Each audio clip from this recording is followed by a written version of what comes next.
નમસ્તે વિદ્યાર્થી મિત્રો, હું છું લાલચંદ સરનાણી।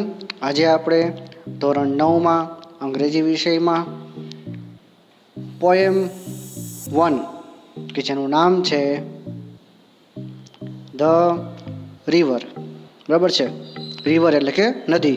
મિત્રો, આપણે આ પોએમમાં નદીની 4 અલગ અલગ અવસ્થાની વાત કરેલી છે અને આ 4 અવસ્થા આપણે જોઈએ ને તો એક માણસને પણ, એક વ્યક્તિને પણ લાગુ પડે છે। એટલે નદીની અવસ્થાની સાથે સાથે આપણને અહીં માણસની અવસ્થા પણ છે તે દર્શાવેલી છે। એટલે આપણે આ પોએમમાં બંને પાસા વિચારીને આ પોએમ આપણે સમજીશું। તો ચાલો શરૂઆત કરીએ।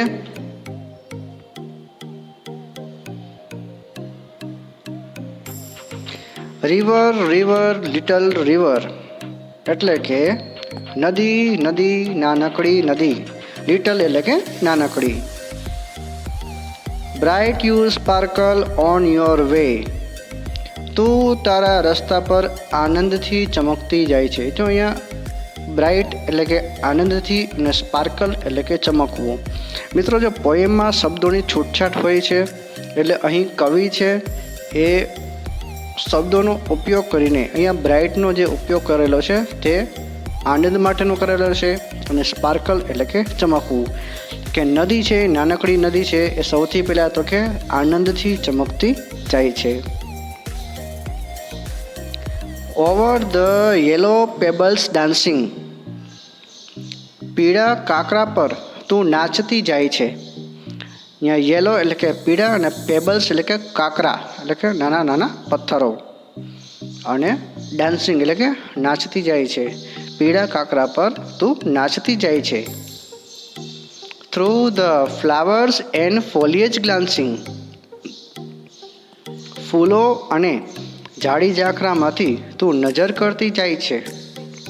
એટલે કે નદી છે એનું શરૂઆતનું જે સ્વરૂપ છે કે નદી શરૂઆતમાં કેવી હોય છે તો કે ફૂલો અને ઝાડી ઝાખરામાંથી તું નજર કરતી જાય છે, કે એમાંથી તું પસાર થઈ જાય છે। Like a child at play, જાણે કોઈ રમતો બાળક। તો મિત્રો, આ છે નદીનો પહેલો તબક્કો। આ નદીના પહેલા તબક્કામાં તમે જોશો તો આ પહેલા તબક્કામાં આ નદીને એક બાળક સાથે સરખાવેલી છે। માનવ જીવનના પણ 4 ભાગ પડેલા હોય છે: બાળપણ, યુવાનાવસ્થા, પછી પ્રૌઢાવસ્થા અને વૃદ્ધાવસ્થા। એમાં સૌથી પહેલાં આ નદીનું જે પહેલું જે સ્વરૂપ છે એનું કે એને બાળપણ સાથે સરખાવેલું છે। નદી છે તે નાનકડી છે અને નાના હોઈએ ત્યારે સ્વાભાવિક છે માત્ર આનંદ અને આનંદ જ હોય, એટલે આનંદમાં જ ચમકવાનું હોય છે। પીળા કાંકરા પર તું નાચતી જાય છે, તો નાના બાળકો હોય ને એ કોઈ પણ જાતની પરિસ્થિતિ જોતા નથી, જેમ મન પડે તેમ રમતા હોય છે। એના જીવનમાં આવી નાની નાની અડચણો આવે તો પણ તે ધ્યાનમાં લેતા નથી। એ નદી છે એ પણ પીળા કાંકરા પર ઝડપથી નાચતી જતી રહે છે। થ્રુ ધ ફ્લાવર્સ એન્ડ ફોલિયેજ ગ્લાન્સિંગ, ફોલિયેજ એટલે થાય ઝાડી ઝાખરા, થ્રુ એટલે માંથી, ફૂલો અને ઝાડી ઝાખરામાંથી તું નજર કરતી જાય છે। નાના બાળકો હોય ને તે છુપાઈને જ્યાં ફૂલો હોય, જ્યાં ઝાડી ઝાખરા હોય ત્યાં છુપાઈને તે બેસે ને તેમાંથી એકબીજાને જોતા હોય છે, બધા લોકો જોતા હોય છે। તો આવી રીતે નદી છે તે ફૂલો અને ઝાડી ઝાખરામાંથી તે ઝડપથી વહી જતી હોય છે, ત્યાંથી જતી રહે છે। તો આ બધું જોતા કેવું લાગે તો આ એક લાગે છે જાણે કોઈ રમતું બાળક હોય ને એનું વર્તન આવું આપણને જોવા મળે છે। તો આ હતો નદીનો પહેલો તબક્કો। આગળ જોઈએ।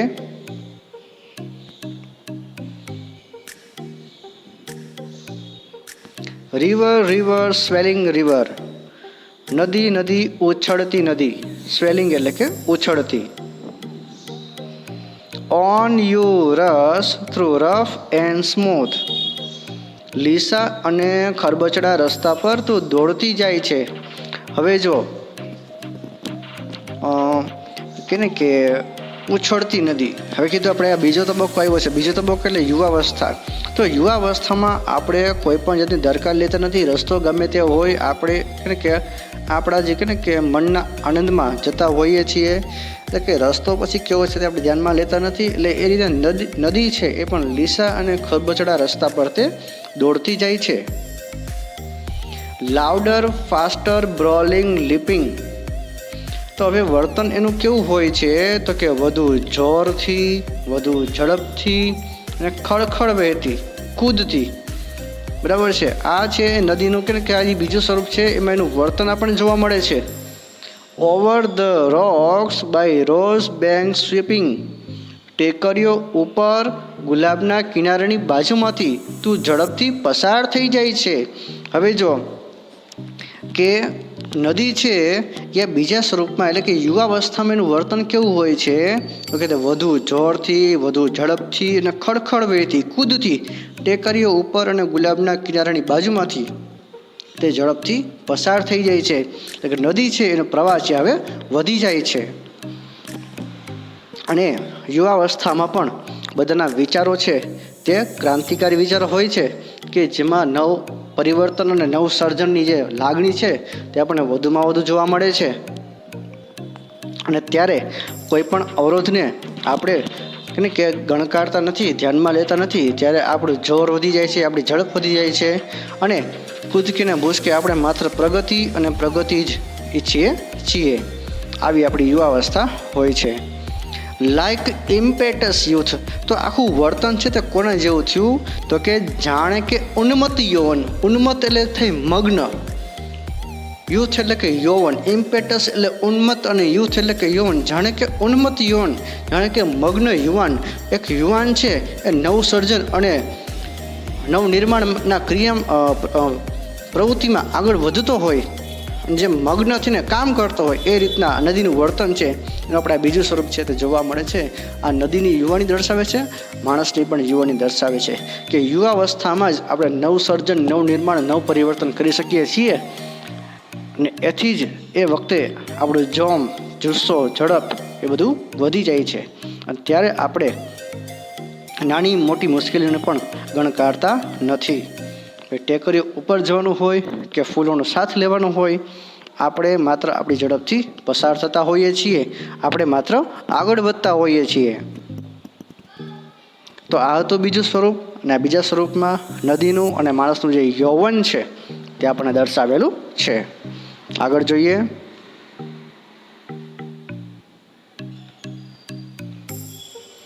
River river brimming river. નદી નદી છલકાતી નદી. બ્રીમિંગ, બ્રીમિંગ એટલે કે છલકાતી. હવે આવે છે ત્રીજો તબક્કો, કે જે ત્રીજો તબક્કો જેને આપણે કહીએ છીએ પ્રૌઢાવસ્થા.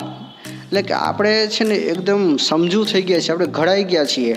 બરાબર છે. બાળપણમાં મોજ કરી લીધી, યુવાનીના અનુભવ લઈ લીધા અને હવે આપણે એક સમજુ થઈ ગયા છીએ અને હવે આપણે કોઈકને માર્ગદર્શક આપી શકીએ એવા આપણે ઘડાઈ ગયા છીએ. તો હવે વર્તન કેવું છે તો કે હવે વર્તન છે છલકાતું. આપણે કે આજે પ્રૌઢાવસ્થામાં આપણી પાસે જ્ઞાન ઘણું બધું હોય તો આપણે આ જ્ઞાન છે તે છલકાતું હોય, એ જ્ઞાન છે તે વહેંચવાનું હોય. Broad and deep and steel as time. વિશાળ અને ઊંડી અને સમય જેવી સ્થિર.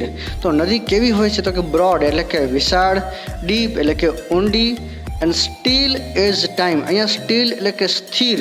સ્થિર કોના જેવી તો સમય જેવી. સમય જેમ સતત જતો રહે છે તે રીતે આ નદી છે એ સતત વહેતી રહે છે. બરાબર છે. સ્થિર એ અર્થમાં સ્થિર નહીં કે તે નદી છે તે ઊભી રહી ગઈ છે.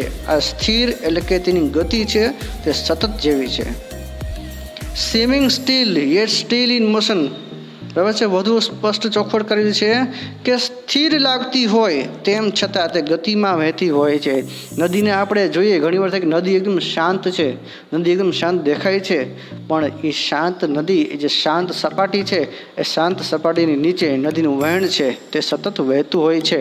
તો આ રીતના પ્રૌઢાવસ્થામાં માણસ છે તે આપણને સ્થિર લાગે, પણ એ સ્થિરતાની નીચે એનું જે જ્ઞાન છે, એની જે ગતિ છે તે સતત ક્રિયામાં હોય છે. Tending onwards to the ocean. એટલે કે મહાસાગર તરફ આગળ વધતી જાય છે. ઓશન એટલે કે મહાસાગર અને ટેન્ડિંગ એટલે કે આગળ વધવું.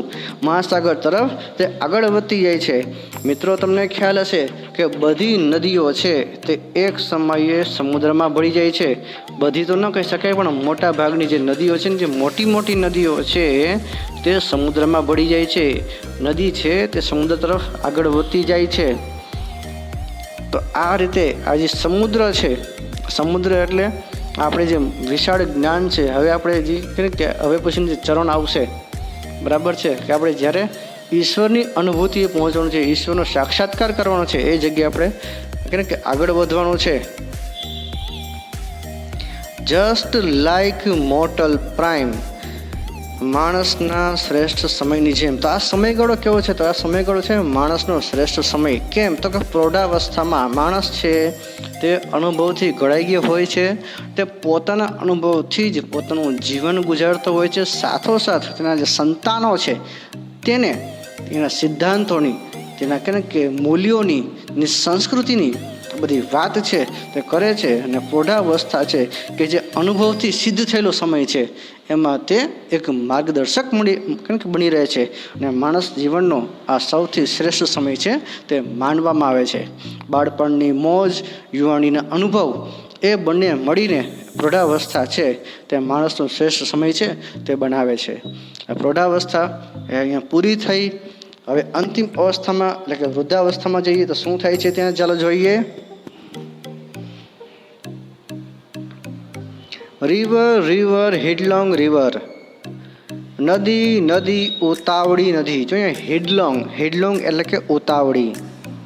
હવે જે અંતે છે પ્રૌઢાવસ્થા પછી છે વૃદ્ધાવસ્થા. તો વૃદ્ધાવસ્થા અને બાલ્યાવસ્થા બે સરખું કહેવાય છે, એવું આપણે સાંભળીએ છીએ કે નાના બાળકોને વૃદ્ધો બને સરખા કહેવાય. Down you dash in to the sea, તો નીચે સમુદ્રમાં સમાઈ જાય છે. મેં અગાઉ કીધું એમ કે મોટા ભાગની નદીઓ છે તે અંતે સમુદ્રમાં સમાઈ જાય છે. એટલે અંતે આપણે ઈશ્વરમાં ભળી જવાનું છે, એવી અહીંયા વાત આપણને કહે છે કે આપણું જે આપણે જીવન આપણે એક નદી જેવું છે. કે નદી કેમ શરૂઆતથી બાળપણ, યુવાની, કારણ કે પ્રૌઢાવસ્થાને હવે પહોંચીએ છીએ આપણે વૃદ્ધાવસ્થા. તો એ વૃદ્ધાવસ્થાને અંતે આપણે છેલ્લે ભળી જવાનું છે ઈશ્વરમાં. નદી છે એ નદી સમુદ્રમાં છે સમાઈ જાય છે. સી ધેટ લાઇન હેથ નેવર સાઉન્ડેડ, અને આ દરિયો કે જેની ઊંડાઈ અમાપ છે. સ્વાભાવિક છે, આ દરિયો છે, દરિયાની ઊંડાઈ હજી સુધી કોઈ માપી શક્યું નથી, દરિયાની લંબાઈ છે કોઈ માપી શક્યું નથી. પણ અહીંયા કહેવાનું એમ થાય કે આપણે જ્યારે અંતે પ્રભુને, ઈશ્વરને મળવાનું છે, ઈશ્વરરૂપી જે જ્ઞાનનો સાગર છે એમાં જે મળવાનું છે, તો એનું ઊંડાઈ, એનું જ્ઞાન તો અમાપ છે, તો માપી શક્યું નથી કોઈ. See that sail hath never rounded, એટલે કે આ દરિયો છે તે નિરંતર પ્રવાસ કરતો રહે છે. એટલે કે ઈશ્વરનું જ્ઞાન છે તે સતત વહેતું રહે છે. અને આ જે દરિયો છે તે ક્યારેય સ્થિર રહેતો નથી. ઈશ્વરનું જ્ઞાન છે તે એક યા બીજા સ્વરૂપે આપણને મળતું રહે છે. અને અંતે આપણે આ સમુદ્રમાં જ આપણે ઈશ્વરના મહાસાગરમાં, ઈશ્વરના જ્ઞાનના સાગરમાં આપણે ભળી જવાનું છે. આપણું અંતિમ સત્ય છે. તો હવે આ વર્તન કેવું હતું? લાઈક એટર્નિટી, જાણે કે અનંતકાળ. એટર્નિટી એટલે અનંતકાળ. અનંતકાળ એટલે શું? તો કે સતત કામ કરતું રહેવું. આપણે એવું સાંભળતા હોઈએ છીએ કે માણસને 84 લાખ જન્મો લેવાના હોય છે. તો 84 લાખ જન્મો લેવા એ જરૂરી નથી હોતા. આપણે માત્ર ભગવાનનું કાર્ય કરીએ તો આપણને ભગવાનના કાર્યથી જ મુક્તિ મળી જાય છે.